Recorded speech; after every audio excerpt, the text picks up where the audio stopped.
요한복음 11장 54절 제가 읽고 다음 절을 여러분들이 교독하고 1절을 12장 1절은 다 같이 함께 봉독하겠습니다. 그러므로 예수께서 다시 유대인 가운데 드러나게 다니지 아니하시고 거기를 떠나 빈들 가까운 곳인 에브라임이라는 동네에 가서 제자들과 함께 거기 머무르시니라.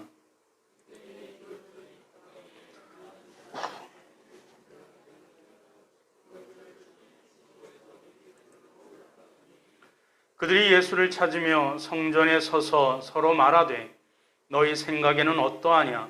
그가 명절에 오지 아니하겠느냐 하니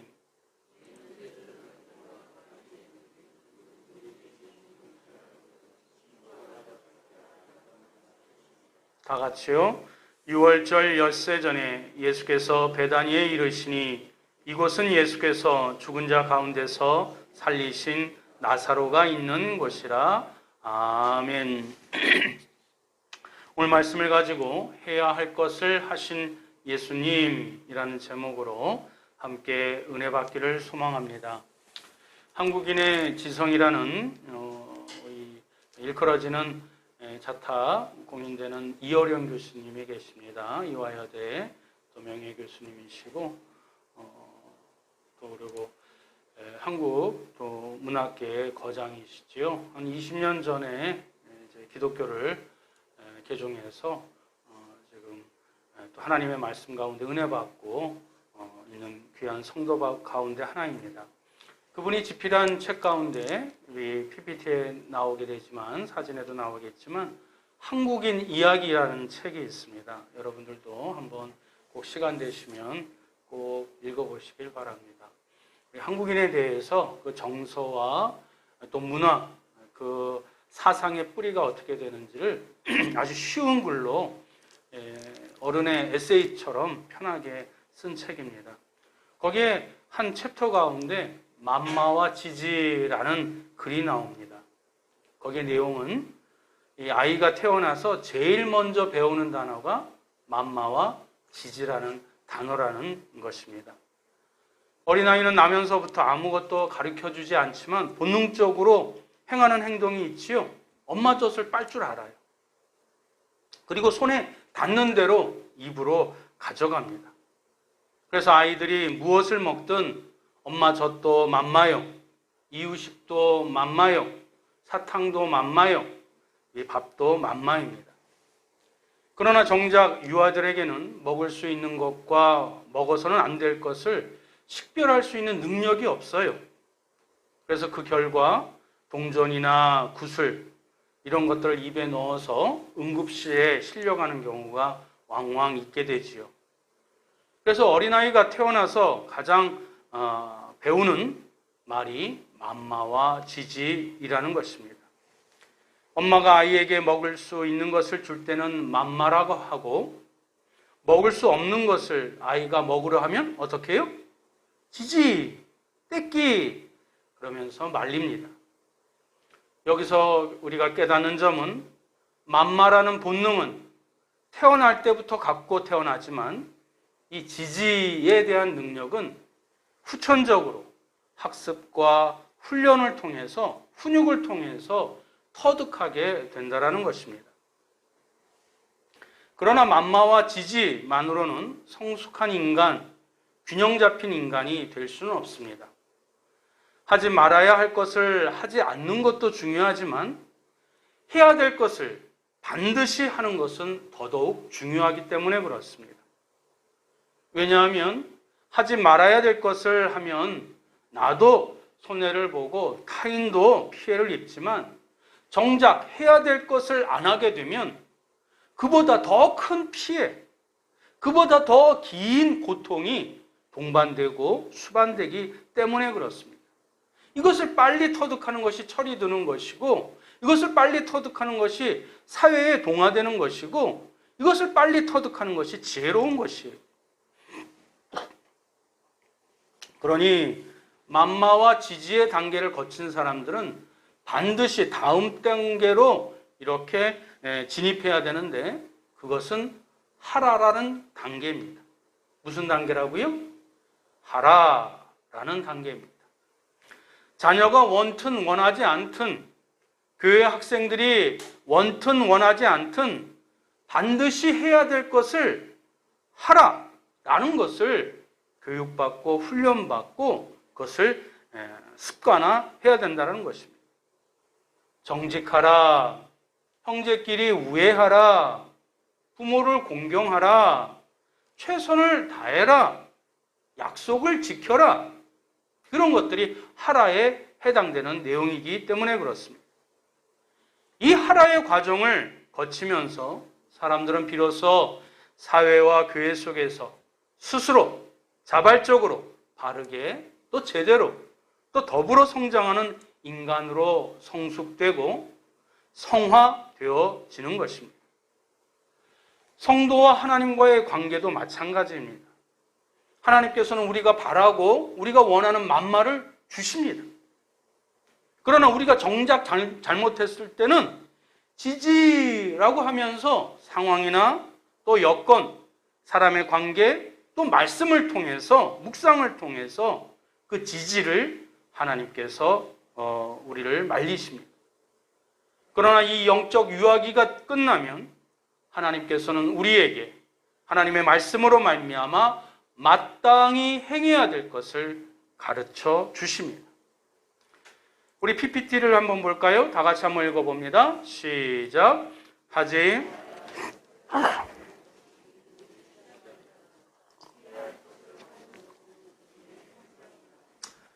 여러분 동의하십니까? 하지 말아야 할 것을 하지 않는 것.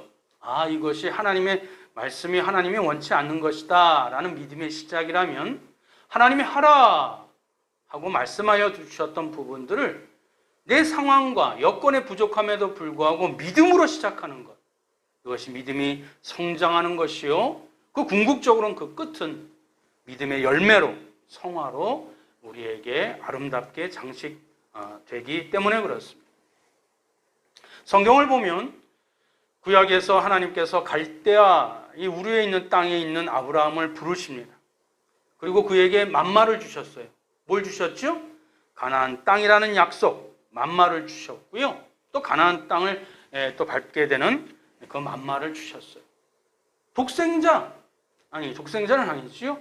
늙어서 얻게 되는 아들, 그 아들을 만마로 주셨습니다. 그러나 그가 임의로 애굽에 이집트로 이렇게 내려갔을 때, 그리고 자기의 사랑하는 아내, 이 아내를 누이라고 속여서 자기 몸을 이기적으로 간수하려고 했을 때, 자기 집에 몸종을 첩으로 삼아 서자로 서자를 낳게 되었을 때 하나님께서는 지지라고 하면서 그의 잘못된 행동을 가르쳐 주셨습니다. 그리고 때가 되어 하나님께서는 아브라함에게 그가 100살에 낳은 아들 이삭을 하나님께 바치라고 명령하십니다. 자기 생명보다 더 귀중한 아들, 그 자식을 하나님께 드릴 수 있는 그 영성으로 비로소 성숙되었을 때 하나님이 하라시는 모든 말씀을 따라서 세상의 빛으로 소금으로서 하나님의 진정한 아들, 하나님의 도구가 될 수 있었기 때문에 결국 하나님은 이 하나님께서 말씀해 주신 하라라는 명령에 이 아브라함이 자기 믿음으로 그것을 응답함으로 세상 모든 그 당대뿐만 아니라 후대 지금에 이르기까지 모든 믿음의 성도들의 조상이 되도록 하나님께서 축복해 주심을 우리는 성경을 통해서 알게 됩니다.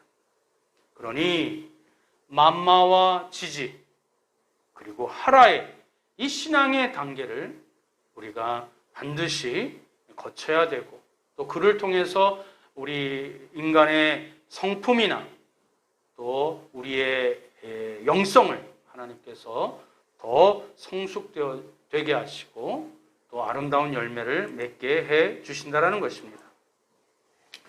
오늘 본문에 있는 말씀도 반드시 해야 될 일을 예수님이 피하지 아니하시고 반드시 그 일들을 감당하신 주님의 모습이 나오게 됩니다. 어떤 것이 있었을까요? 첫 번째로는 다시 광야로 가신 예수님의 모습이 그렇습니다. 반드시 해야 될 일, 그 첫 번째, 예수님이 어디로 가셨다고요? 다시 광야로 가셨습니다. 우리 54절 한번 볼까요? 54절 다 같이 한번 읽어봅니다. 시작. 그러므로 예수께서 다시 유대인 가운데 드러나게 다니지 아니하시고 거기를 떠나 빈들 가까운 곳인 에브라임이라는 동네에 가서 제자들과 함께 거기 머무르시느니라. 빈들 가까운 곳, 그건 광야를 지칭하고 있는 것입니다. 여러분들도 알다시피 예수님의 공생애는 어디서부터 시작되었어요? 광야에서 시작되었습니다. 나무 한 그룹, 풀 한 폭이 보이지 않는 곳에, 아무것도 보이지 않는 곳에, 그곳에서 하나님을 온전히 볼 수 있기 때문에 아무도 만날 수 없는 곳이기에 거기에서는 자신의 본 모습, 벌거벗은 자기의 실체를 깨달을 수 있기에 그 광야는 하나님을 생각하고 또 자신을 성찰하기에 좋은 곳이기도 합니다. 그러나 여러분들도 알다시피 광야는 사람이 살기 적당한 곳이에요? 적당하지 않은 곳이에요? 적당하지 않습니다. 지금도 중동 지방의 광야는 허허벌판이에요. 예수님 그 AD 2000년이 지났음에도 불구하고 현대 과학 문명이 발달되었음에도 불구하고 무슨 뭐 200층, 300층을 짓는 이 최첨단의 건축 공학이 있음에도 불구하고 아직도 중동 지방에는 광야에는 허허벌판이에요. 사람이 살기가 어렵기 때문에 그렇습니다. 그런데 그 빈들에 광야에서 사람이 살아요. 그러면 좀 평범한 곳은 아니지요. 사람이 살기 힘든 광야에 사람이 살아요. 그 특별한 사람들이 누굴까요? 성경의 신학자들은 사람이 도저히 살 수 없는 광야에서 살아가는 사람이라면 다음에 4가지 부류의 사람이라고 얘기를 해주고 있습니다. 하나는 정말 아무것도 가진 것이 없어서 마을에는 살 수가 없어서 떠밀려 빚을 지든 뭐 어떻게 어려움을 처하든 떠밀려서 그 마을에서 밀려나서 광야까지 온 사람들이 첫 번째 부류요.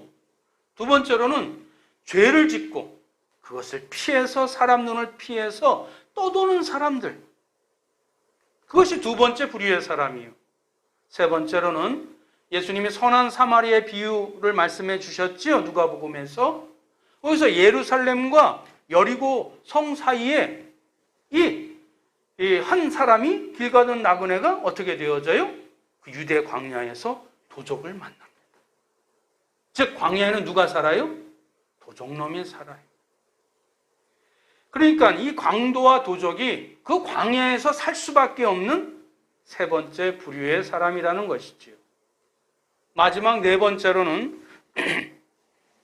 하나님의 임박한 심판에 대한 공포심으로 하나님의 긍휼, 그 하나님의 그리고 그 사랑의 능력에 대해서는 깊이 묵상하지 아니하고 그저 하나님께서 그 심판하실 그 공포에 휩싸여서 그 처자식 다 버리고 자식에게 맡겨주신 소명 다 내팽개치고 그 광야로 숨어 지내는 집단 생활을 하고 있는 그런 수도사들, 그런 사람들이 4번째 부류라고 얘기를 해주고 있습니다.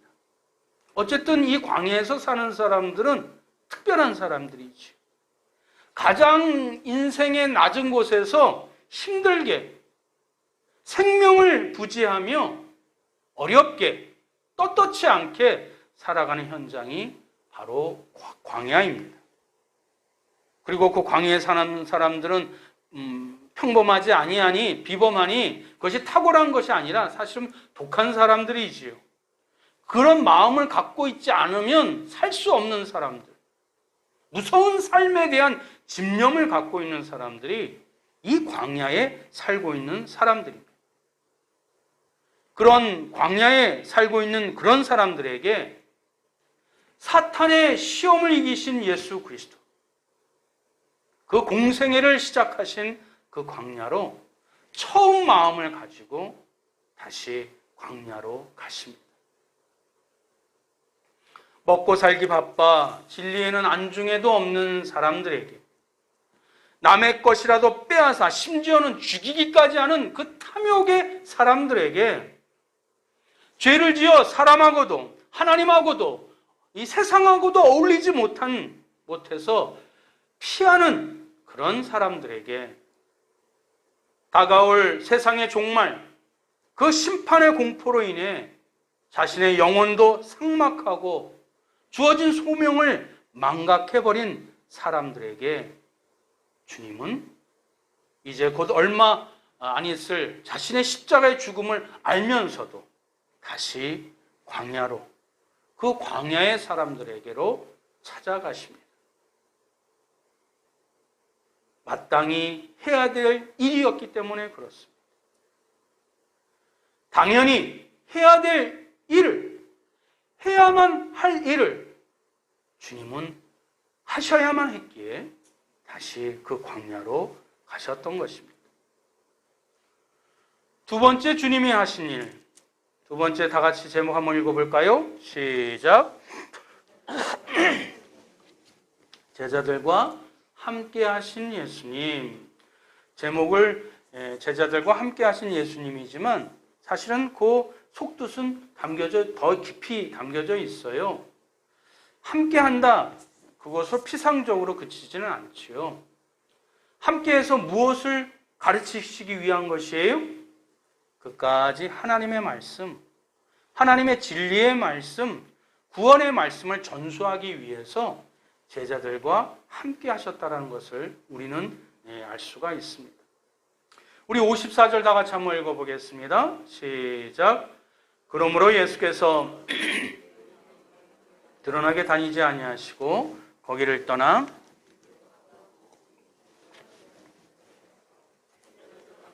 거기 머무르시니라. 아멘. 여러분, 어떤 정신을, 스승과 제자가 이렇게 함께 있다라는 것은 그 정신을, 사상을 전수하기 위해서 스승과 제자가 있는 법입니다. 교회도 목사와 성도가 있다라는 것은 목사가 깨달은, 목사가 하나님의 말씀으로 은혜 받은 그 말씀을 전수해 주는 것이 교회입니다. 주일학교 사역자 교사도 마찬가지로 담임 목사를 통해서 깨달은, 본인이 성경을 통해서 깨달은 말씀을 교육자와 교사를 통해서 아이들에게 전수하는 현장이 뭐예요? 주일학교고 교회학교. 유대인들은 참 대단합니다. 지금 좀 시간이 좀 많이 갔지만 어찌됐든 간에 4,000년 동안 잃어버린 땅, 그것을 되찾았잖아요. 어느 말씀을 믿고? 하나님의 말씀을 믿고. 물론 예수 그리스도를 인정하지는 않지만 하나님의 말씀을 붙잡고 그 가나안 땅을 다시 찾잖아요. 그런 민족이 없어요. 근데 그 정신이 뭐예요? 하나님의 약속. 그것을 붙잡고 끈질기게 세계 곳곳에 퍼져 있지만 결국 그 땅을 되찾고 맙니다. 지금도 그것으로 인해서 많은 전쟁이 일어나고 이런 갈등이 있지만 어쨌든 그 정신을 조상으로부터 후손이, 스승으로부터 그 제자가, 랍비로부터 그 성도가 이스라엘 민족에 전수받았기에 지금도 그 정신이 흔들리지 않습니다. 여러분 대단하다고 생각하지 않아요? 여러분 우리가 삼국시대 때, 고구려 때 만주벌판 우리가 차지했잖아요. 우리가 지금 그 정신을 계승하고 있나요? 우리는 지금 그 땅 못 찾아요. 그 정신을 계승하지 못하기 때문에. 물론 상황도 있고 여건도 그렇지만 미국에서 살고 있는, 지금 상식적으로 알고 있는 사람들도 있지만 인디언들, 그 광활한 아메리칸 대륙 누구 땅이에요? 콜럼버스가 잘못 착각해가지고 인디안이라고 호명했지만 그 땅은 인디안의 땅이에요. 근데 지금은 누구의 땅이에요? 어쨌든 미국의 땅이 됐죠. 그들은 되찾으려고 이제는 노력도 하지 않아요. 그래서 정부에서 나라에서 주는 연금 가지고 정착금 가지고 그냥 하루하루 살아요. 그 보호 지역에서. 물론 거기서 나온 사람들은 정부 보조금을 못 받지요. 지원금을. 정신을 잃은 사람들은, 정신을 잃은 민족은 약속한 것을 되찾지 못합니다. 어쨌든 이스라엘 민족은 그 하나님의 약속을 굳게 붙잡았기 때문에 그 땅을 다시 되찾게 됩니다. 오늘 본문에 있는 말씀, 예수님도 이제 얼마 안 있으면 본인이 십자가에서 죽게 되심에도 불구하고 제자들과 함께 하셨다? 그 이유가 뭐예요? 그 진리의 말씀, 생명의 말씀을 끝까지 전수하시기 위하여 제자들과 함께 하셨던 것입니다. 여러분, 이 제자들이 누구지요? 제자들이 어떤 사람이지요? 이 갈릴리 바닷가에서 그냥 물고기 잡는 생업하던 어부들이에요. 무식한 사람들이에요. 세리처럼 세상의 손가락질을 받고 있는 그런 사람들이, 물론 이제 누가 같은 의사도 있지만 그런 사람들이 대부분입니다. 그러나 비록 마지막에 예수님을 배반할 망정 부활하신 주님을 만나 다시 회복하실 것을 아시기에 마지막까지 제자들과 함께 하시며 진리의 말씀, 그 구원의 말씀을 예수님이 친히 가르쳐 주셨습니다. 광야의 마을 사람들을 만나는 그 하나님이 주신 사명을 끝까지 제자들에게 보이심으로 또 함께 하심으로 그것을 몸소 본을 보여주셨습니다. 그러므로 인해 주님으로부터 마지막까지 참 진리와 바른 신앙 교육을 받은 제자들을 통해서 나중에 초대교회 어떻죠?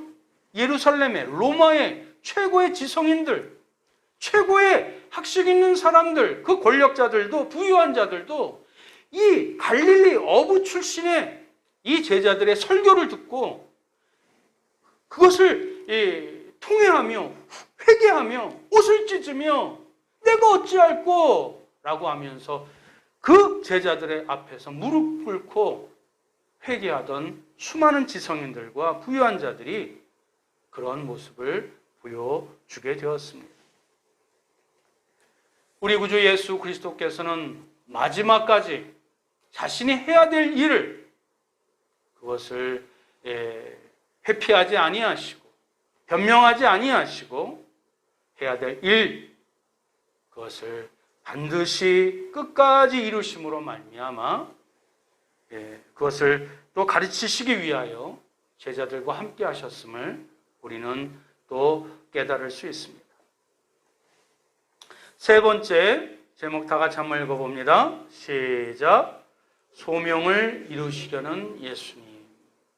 소명이 뭐지요? 하나님이 부르신 하나님의 뜻, 하나님의 마음, 하나님의 명령이지요. 우리 각자는 각자 하나님의 그 소명을 가지고 이 땅에 태어났습니다.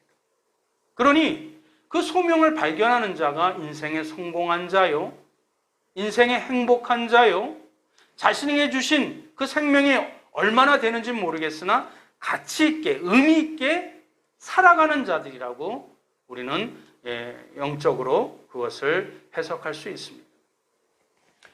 오늘 본문은 이스라엘 최대 명절인 유월절을 앞두고 이스라엘 전국에서 수많은 사람들이 율법에 따라서 예배를 드리는, 성결 의식을 드리는, 제사를 드리는 그 성결 의식을 행하기 위해서 예루살렘으로 몰려들었어요.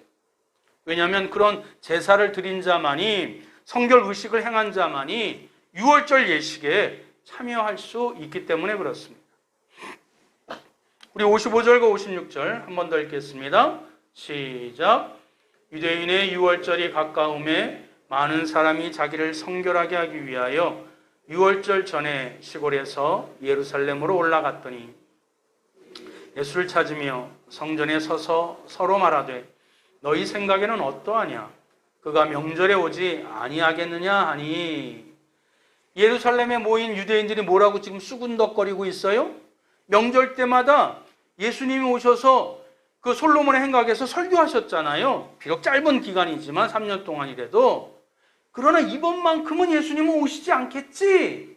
라고 그들이 수군거리는 거예요. 너희 생각에는 어떠하냐? 그가 명절에 오지 아니하겠느냐? 이것은 이중 부정으로 강한 긍정으로 나타나는 것 같지만 사실은 공동 번역, 표준어 번역에서는 이렇게 해석하고 있습니다. 우리 다 같이 한 번 더 읽겠습니다. 시작. 명절에 참여할 것 같지는 않지요. 그렇습니다. 부정으로 이 해석이 되어집니다.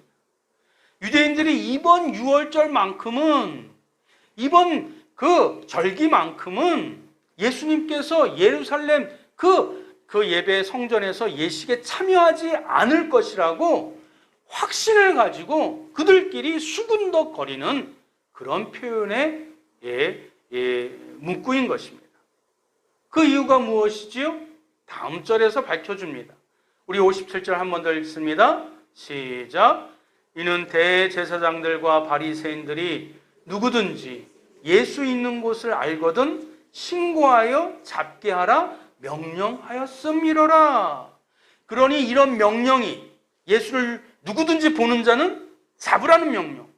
사실은 그 앞절에 우리가 지난주에 성경 말씀 읽었잖아요. 그냥 잡아서 체포로 끝나나요? 아닙니다. 잡아서 죽이려고 그 모든 명령들이 이 예루살렘에 있는 유대인들에겐 다 삽시간에 퍼져서 그 행정명령이 이미 떨어진 그 상황이기에 예수라는 사람이 이 행정명령이, 체포명령이 영장이 발부된 상태에서 수많은 사람들이 몰려있는 6월절에 오지는 않겠지라고 유대인들이 수군거리는 내용입니다. 그런데 오늘 말씀에 이들의 판단을 뒤집습니다. 이것을 요한복음 12절 1절에 이것을 증거하고 있습니다. 1절 제가 봉독해 올리겠습니다. 6월절 엿새 전에, 며칠 전에? 엿새 전에 예수께서 베다니에 이르시니. 예수님이 어디에 이르셨다고요? 베다니에 이르시니. 여러분 한 달 전에 설교에 혹시 기억하실까요? 베다니, 죽은 나사로를 예수님이 살리신 곳이지요. 근데 이 베다니란 지방이 예루살렘에서 얼마나 거리라는 것을 제가 설교한 적이 있어요. 얼마나 걸리는 거리일까요? 하루 걸리는 거리입니다. 예수님이 다시 그 광야에서 나와서 어디로 향하셨어요? 베다니로 가셨어요. 그 베다니로 가는 것은 목적지일까요? 어디를 가기 위함이에요? 예루살렘. 지금 상황이, 시국이 어때요? 예수님을 보면 잡으라고 하는, 예수님을 잡아 죽이려고 하는 그 행정명령이, 그 구속영장이 발부된 상황 가운데 예수님은 예루살렘을 향하여 6월절 엿새 전에 미리 준비된 대로, 미리 하나님께로 받은 소명대로 한 걸음 한 걸음 다가가고 계셨음을 우리는 말씀을 통해서 깨달을 수 있습니다. 6월절 엿새 전 예루살렘에서 하루길밖에 되지 않는 베다니에 이르셨고, 하루를 그곳에서 보내신 뒤 그 다음 날 아무도 오지 않으리라 생각했던 그 예루살렘으로 예수님은 스스로 입성하셨습니다. 다시 말하면 유대인들이 이번 명절만큼은 절대로 예수라는 작자가 절대로 오지 않을 것이라고 확신하는 그 순간에도, 수군거리는 그 상황에도 주님께서는 이미 그동안 머무시던 광야의 에브라임 동네를 떠나 예루살렘을 향하여 소명을 이루고자 하는 이 장소로 한 걸음 한 걸음 다가가고 계셨던 것입니다. 예수님이 예루살렘에 들어가면 체포될 것을 모르셨을까요? 체포는 당하더라도 죽는 것을 모르셨을까요? 다 아셨습니다. 마지막까지 이 잔을 내게서 물려달라고 눈에서 피가 나도록 외치실 정도로 그 피하고 싶었던 그 십자가. 그럼에도 잡혀 죽으실 것을 다 아시면서도 피하고 싶어 하셨던 그 십자가의 죽음을 향하여 한 걸음 한 걸음 걸어가셨던 것입니다. 그 이유가 무엇일까요? 이유는 오직 하나. 그것은 당신께서 이 땅에 오셔서 마땅히 해야 될 일, 하나님이 자기에게 허락하여 주신 그 소명을 반드시 이루시기 위함이었던 것입니다. 만약 마땅히 행해야 될 일임에도 불구하고 단지 자신이 하기 싫다는 이유로, 하기 벅차다는 이유로, 하기 귀찮다는 이유로 그 십자가를 피하셨다면 우리는 여전히 구원의 그 기쁨을 맛보지도 못했을 뿐만 아니라 오늘 이 자리에 우리가 모여 있을 이유도 전혀 없게 된 것입니다.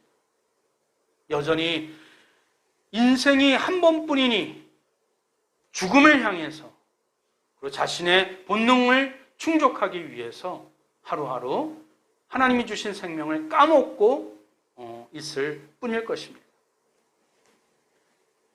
그러나 본인이 원튼 원치 않든 그건 하나님이 주신 일이기에 마땅히 하셔야 될 일이었기에 십자가를 우리 구주 예수 그리스도가 지셨을 때 저와 여러분들이 그리고 온 인류가 예수 그리스도로 인하여 참 생명과 참 진리를 통해 구원을, 영생을 얻게 된 줄 믿습니다. 이제 말씀을 맺겠습니다. 2000년 전 이 땅에 오신 예수님께서는 당신께 나아오는 모든 사람들의 요구를 들어주셨습니다. 만마를 주셨습니다. 병든 자들에게 온갖 질병을 고쳐주셨고 귀신 들린 자들 그들에게 귀신을 쫓아주셨고 배고픈 자에게는 오병이어의 그 풍요로움을 주셨고 풍랑을 만난 자에게는 바다를 잠잠케 하시는 평안을 주셨습니다. 우리 인생에게 필요한 만마를 그때 적절한 때 하나님께서 주셨습니다. 그와 동시에 사람들의 잘못된 생각, 이기적인 마음, 교만한 행동을 하나님을 믿는 믿음의 백성들의 그 심령의 성령님을 통해서 떼끼, 지지하면서 말씀으로, 사건으로, 상황으로, 관계로, 때로는 어떤 질병으로 우리를 바로 잡아주셨습니다. 그러나 황제의 도시 가이사라 빌립보에서 예수님은 주는 그리스도시요 하나님의 아들이심을 제자들이 자신을 비로소 분명하게 알아봤을 때, 아, 이제 제자들의 믿음이 바로 성숙되었구나 라고 예수님이 판단하셨을 때, 이제 그들에게 만마와 지지 대신 이제는 하거라, 하라의 단계로 그들을 이끌어 주셨습니다. 마가복음 8장 34절과 마태복음 18장 22절 하반절을 다 같이 한번 읽어봅니다. 시작. 무리와 제자들을 불러 이르시되 누구든지 나를 따라오려거든 자기를 부인하고 자기 십자가를 지고 나를 따를 것이니라. 나를 따르라 하라 라는 명령을 주셨습니다. 또 밑에 것도 한번 읽어볼까요? 시작. 7번뿐만 아니라 7번을 70번까지라도 할지니라 하라. 시간 관계상 전체 문맥을 제가 안 적었지요? 가로로 무엇을 하라라고 말씀하셨을까요? 용서하라. 하라지요? 명령이시지요? 한 번 더 읽습니다. 다음 장면 마태복음 15장과 28절 연속적으로 읽습니다. 시작. 내 계명은 곧 내가 너희를 사랑한 것 같이 너희도 서로 사랑하라. 내가 너희에게 분부한 모든 것을 가르쳐 지키게 하라. 할렐루야.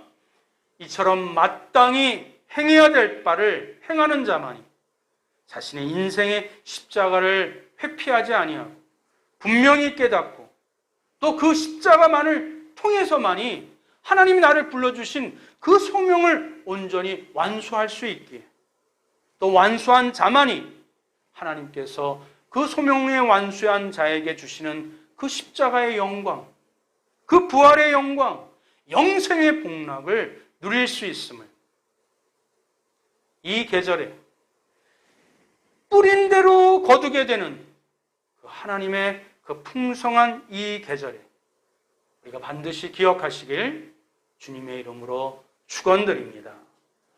기도하겠습니다. 사랑과 은혜가 많으신 하나님, 오랫동안 예수님을 믿어왔지만 여전히 우리 입맛에 맞는 맘마만을 편식하며 기도하는 유아기, 아동기의 수준에 머물러 있는 저희를 용서하여 주옵소서. 때로는 떼끼 또는 지지의 수준에 안도하는 우리의 미성숙함도 용서하여 주옵소서. 모든 사람이 오지 않을 것이라고 확신하던 그 순간에 자신이 원치 않고 피하고 싶은 길이었음에도 불구하고 마땅히 가야 할 길이었기에 예루살렘을 향하여 한 걸음 한 걸음 스스로 걸어가신 예수님을 본받는 성도들 되게 하여 주옵소서. 그래서 나의 광야에서 만나는 사람들, 나에게 줄로 재어준 그 가정의 사람들, 또 직장의 사람들, 또 이 교회 믿음의 성도들, 그 광야의 사람들을 만나게 하시고 나의 자녀들과 지인들을 주님의 제자로 삼아 더불어 함께 사는 모든 이들에게 참 진리, 참 평안, 참 축복의 은총을 이 깊어가는 계절에, 이 풍요로운 계절에 다 함께 누릴 수 있도록 성령 하나님 인도하여 주시옵소서. 주님이 그리하여 주실 줄 믿사오며 우리 구주 예수 그리스도의 이름으로 간절히 기도드리옵나이다. 아멘.